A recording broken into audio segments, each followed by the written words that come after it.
বাংলাদেশ জাতীয় ফুটবল দলের সম্প্রতি নতুন আলোচনা শুরু হয়েছে, বিশেষ করে ইউরোপে খেলা হামজা ও কানাডিয়ান সমিত সোমকে নিয়ে। জাতীয় দলে বড় ভূমিকা রাখছে তারা। এখন প্রশ্ন হলো, কার হাতে উঠবে ক্যাপ্টেন্সির আর্মব্যান্ড, হামজা নাকি সমিত? সেই বিষয়ে বিস্তারিত দেখুন প্রতিবেদনে। বাংলাদেশের কোচিং স্টাফদের জন্য একটি মধুর সমস্যা তৈরি হয়েছে, কারণ দলের শক্তি বৃদ্ধি পেলেও কাকে প্রথম একাদশে রাখা হবে তা নিয়ে ভাবতে হচ্ছে। তবে এর পাশাপাশি আলোচনা চলছে বাংলাদেশ টিমের অধিনায়ক কে হবেন, হামজা নাকি সমিত। কোচিং স্টাফদের জন্য এটি একটি চ্যালেঞ্জিং পরিস্থিতি, কারণ তাদের সেরা খেলোয়াড়দের নির্বাচন করতে হবে এবং একই সাথে দলের ভারসাম্য বজায় রাখতে হবে। তবে এটিকে একটি ইতিবাচক সমস্যা হিসেবেই দেখা হচ্ছে, কারণ এটি দলের শক্তি বৃদ্ধি করবে এবং আরও প্রতিযোগিতামূলক করে তুলবে। একজনের উপস্থিতি যেন বদলে দিচ্ছে পুরো বাংলাদেশ ফুটবলের চিত্রটাই। ইংলিশ প্রিমিয়ার লিগে যিনি ছিলেন নিয়মিত মুখ, যার হাতে উঠেছে প্রেস্টিজিয়াস FA কাপের শিরোপা, সেই হামজা চৌধুরী এখন বাংলাদেশের নিয়মিত মুখ।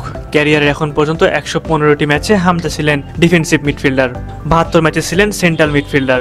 বর্তমানে নিজের ক্লাব লেস্টার সিটিতে তিনি খেলছেন ডাবল পিভট রোলে। গুঞ্জন রয়েছে হামজা চৌধুরী হতে পারেন বাংলাদেশের পরবর্তী ক্যাপ্টেন। তবে এর মধ্যে আলোচনায় আছেন আরও একজন ফুটবলার, সমিত সোম। সমিতকে নিয়ে যতটা আশা করেছিল বাংলাদেশ, তার থেকেও বেশি ভালো পারফরমেন্স করেছেন তিনি সিঙ্গাপুরের বিপক্ষে। অনেকেই চাইছেন সমিতকে দেওয়া হোক বাংলাদেশ দলের দায়িত্ব।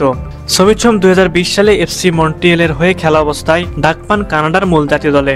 8 জানুয়ারি তার অভিষেক হয় কানাডা জার্সিতে বার্বাডোসের বিপক্ষে। সেই ম্যাচে বদলি হিসেবে নেমে তিনি খেলেন 33 মিনিট। সুতরাং কানাডা এবং বাংলাদেশ দুইটা আন্তর্জাতিক দেশে খেলার অভিজ্ঞতা অর্জন করেছেন সমিত সোম। তার অভিজ্ঞতা নিশ্চয়ই কোনো অংশে কম না। মূলত এই জন্য অনেকেই বলছে সমিত সোমকে ক্যাপ্টেন করা হোক। তবে হামজাকে ক্যাপ্টেন করার পক্ষে বেশিরভাগ ফুটবল প্রেমীরা, কেননা হামজা চৌধুরী বর্তমানে লেস্টার সিটিতে অধিনায়কের দায়িত্ব পালন করছেন। ক্যাপ্টেনের আর্মব্যান্ড হাতে বেশ ভালোই করছেন তিনি।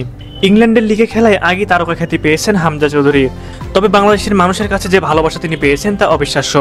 লাল সবুজ জার্সিতে খেলা নিয়ে নিজের অনুভূতি জানিয়েছিলেন হামজা চৌধুরী। বাংলাদেশের স্মৃতি তার হৃদয়ে বিশেষ জায়গা জুড়ে রয়েছে। নিজ ক্লাব লেস্টার সিটির সঙ্গে এক সাক্ষাৎকারে এসব কথা বলেন তিনি। সুতরাং বাংলাদেশকে নিয়ে হামজার ডেডিকেশন নিয়ে কোনো প্রশ্ন থাকার কথা নয় কারোরই। সে যাই হোক, বাংলাদেশের অধিনায়ক নিয়ে যত কথাই হোক না কেন, দিন শেষে সবার পরিচয় একটাই, তা হলো সবাই বাংলাদেশি। লাল সবুজকে হৃদয়ে ধারণ করেন সবাই। সুতরাং বাংলাদেশ টিমের ক্যাপ্টেন হামজা অথবা সমিত যেই হোক না কেন, তাতে আমরা খুশি।